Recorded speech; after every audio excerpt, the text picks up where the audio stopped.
எதை பார்க்க போனீர்கள்? இயேசுவுக்கு முன்பாக யோவான் ஸ்நானகன் ஆண்டவருக்கு வழியை ஆயத்தப்படுத்தின ஒரு தேவ மனிதர். அப்போ ஆண்டவர் சொல்லுகிற காரியம் என்ன? எதை பார்க்க? வனாந்தரத்தில். ஏனென்றால் யோவான் ஸ்நானகனுடைய ஊழியம் வனாந்தரத்தில் இருந்தது. வனாந்தரத்தில் இருந்து கூப்பிடுகிறவனுடைய சத்தமாக இருந்தார். அந்த சத்தத்தை கேட்ட அநேகர் போய் மனம் திரும்புதலுக்கு ஏற்ற ஞான ஸ்நானத்தை எடுத்தார்கள். ஆண்டவருக்கு மகிமை உண்டாகட்டும். ஆனால் கர்த்தர் கேட்கிற கேள்வி என்ன? வனாந்தரத்துக்கு ஏன் போனீங்க? காற்றில் அசையும் நாணலை பார்த்துட்டு. வனாந்தரத்தில் நாணல் செடி வளர்ந்துருக்கும். நாணலுடைய தன்மை என்ன? அந்த நாணல் ஒரு மெல்லிய செடியாக இருக்கும், உயரமாய் வளரும். கர்த்தருடைய பிள்ளைகளை, கிழக்கிலிருந்து காற்றடித்தால் மேற்கு பக்கம் அப்படியே படுத்துரும். அதுக்கப்புறம் வடக்கிலிருந்து காற்றடித்தால் தெற்கில் படுத்துரும்.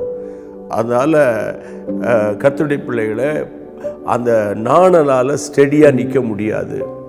கர்த்தருடைய பிள்ளைகளை, இந்த நாட்களில் தேவனுடைய பிள்ளைகளை பலவிதமான காற்றுகள் என்று சொல்லப்படுகிற உபதேசங்கள், பலவிதமான காற்றினால் அலசடிப்படுவது போல நிறைய கிருபை உபதேசங்கள், பொருளாதார ஆசீர்வாதங்கள், சரியா ப்ராஸ்பரிட்டி டீச்சிங்ஸ், சரியா ஹைப்பர் கிரேஸ் என்று சொல்லப்படுகிற பலவிதமான உபதேசங்களினால மக்கள் மயங்கி போய் கடைசி அவனுடைய முடிவு பரிதாபமாக இருக்கிறது.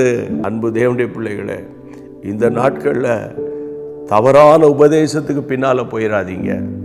கவர்ச்சிகரமான இனிமையான பாடல்கள், கவர்ச்சிகரமான இசைகள், அங்கே தான் டேஞ்சரே இருக்குது. அப்போ பழங்கால பாடல்களில் இசை இல்லையா? இசை இருந்தது. இசை இங்கே பாருங்க, பாடலுக்காகத்தான் இசையை அமைத்தார்களே தவிர சரியா இசைக்காக பாடலை அமைக்கவில்லை. Understand my point. அதனால் இந்த கடைசி காலத்தில் விழுந்து போயிடக்கூடாது. கர்த்தருடைய கோடீஸ்வரனாய் மாற்றுவார். நீ கார் வாங்குவ, பங்களா வாங்குவ, அதை வாங்குவ, இதை வாங்குவேன்னு சொல்லி கடைசியில் வாடகைக்கே வழி இல்லாமல் ஆயிடக்கூடாது.